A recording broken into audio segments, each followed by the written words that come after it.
کہ اتنا دنیا میں کسی اور قوم میں نہیں ہے. لَتَجِدَنَّ أَشَدَّ النَّاسِ عَدَاوَةً لِلَّذِينَ آمَنُوا الْيَهُودَ. اللہ کہتے ہیں تو مسلمانوں کا سب سے بڑا دشمن دنیا کی جتنی قومیں ہیں ان میں سب سے بڑا دشمن کس کو پاؤ گے؟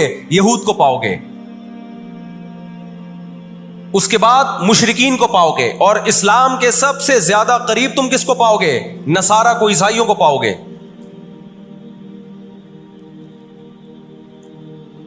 تو ان کو بہت عرصے سے, صدیوں سے کچھ دنیا میں ہوا نہیں تھا,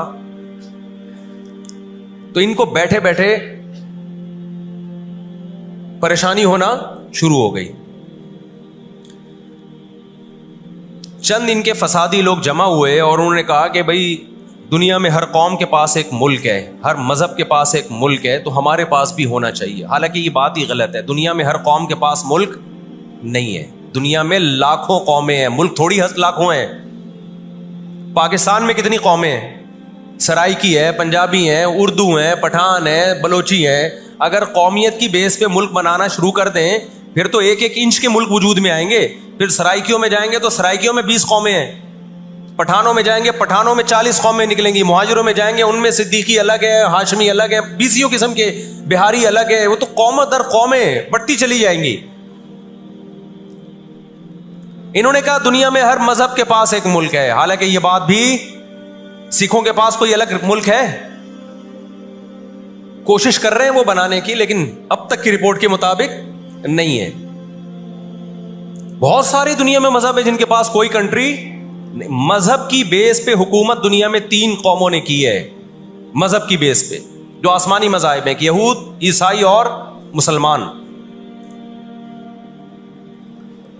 پہلی جنگ عظیم ختم ہونے والی تھی, دنیا امن و امان کی طرف آ رہی تھی. ان کو وہ دنیا کا امن پسند نہیں آیا.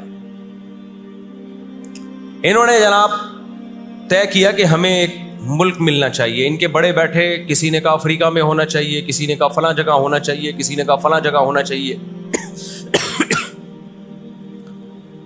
ان میں چند شرارتیوں کو خیال آیا کہ اگر ہم کسی بھی ملک میں, کسی بھی زمین پہ اناؤنس کریں گے نا یہاں ہم نیا کنٹری بنانا چاہتے ہیں, تو ہمارے یہود خود اس پہ آمادہ نہیں ہوں گے. اس لیے کہ جو شخص کسی ملک میں سکون اور اطمینان کے ساتھ رہ رہا ہے, کوئی یہودی, تو وہ کیوں آئے گا ہجرت کر کے وہاں پہ؟ سمجھ میں آ رہی ہے بات؟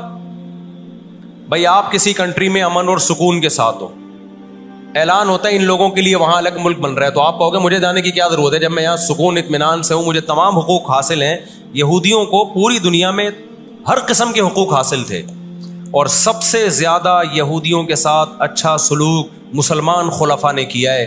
یہودی خود اس کے معترف ہیں کہ مسلمانوں کی اور ہماری جنگیں وہ بنو قریظہ اور بنو نذیر کے بعد, وہ جو مدینہ کے دور میں, اس کے بعد کبھی بھی نہیں ہوئی ہیں. مسلمانوں کی لڑائیاں یا تو اہل فارس سے ہوئی ہیں, ایران جو پہلے کا ایران تھا, یا عیسائیوں سے ہوئی ہیں, یہودیوں سے جھڑپیں نہیں ہوئی ہیں. تو ان کو خیال ہوا بیٹھے بیٹھے کہ ہمیں الگ ریاست چاہیے. مختلف جگہوں کا سلیکشن ہوا, سب ریجیکٹ ہو گیا. تو صہیونیوں کو خیال آیا کہ اگر ہم بیت المقدس کا نعرہ لگاتے ہیں کہ ہمیں بیت المقدس دوبارہ چاہیے, یہ ہمارے آباء و اجداد کا وطن ہے, تو الگ ریاست کا منجن بہترین طریقے سے بک سکتا ہے.